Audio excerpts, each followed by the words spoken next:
In today's video, I'm going to teach you how to add a custom RSVP button to your Mailchimp email campaign. This is an incredibly useful feature, especially if you're organizing an event and want to make it easy for your recipients to respond and engage. So let's dive right in and walk through the process step by step. First things first, you'll need to log into your Mailchimp account. Once you're logged in, navigate to the dashboard and open the specific email campaign you're working on. This could be an existing one that you're editing or a new one that you're just designing now. This is important because the customization we're about to do will all take place within the context of this particular email. Now that you have your campaign open, the next step is to add a button content block to your email. Buttons are great because they stand out and really catch the reader's attention. To do this, go to your Mailchimp email builder where you'll see a range of content blocks you can add. Look for the button option and drag it into the email where you want the button to appear. You can place it wherever it makes the most sense in your campaign. For example, near the end of your message or under the section where you mention your event details. Once the button is in place, it's time to customize the button text. This is a crucial step because this text will guide your readers on what to do next.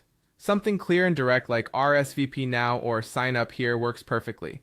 Type your chosen text into the editing field for the button. This helps set clear expectations for what happens when recipients click on it. Next, you'll want to link the button to your RSVP form or the URL of your event page. This ensures that when your readers click the button, they'll be directed straight to where they need to provide their RSVP information. To do this, simply find the field to enter the URL link and paste it in. Make sure you test the link to confirm it directs accordingly.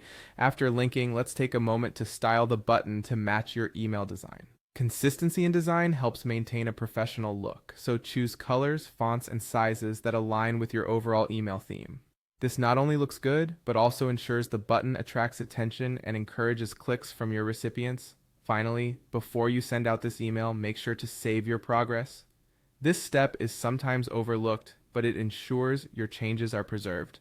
Once saved, go ahead and preview the email. This is your chance to catch any potential issues and see exactly how your recipients will view it in their inbox. If everything looks good, you're ready to send it out to your audience, and there you have it. By following these steps, you'll be able to seamlessly integrate a custom RSVP button into your Mailchimp email campaign. Happy emailing and best of luck with your event.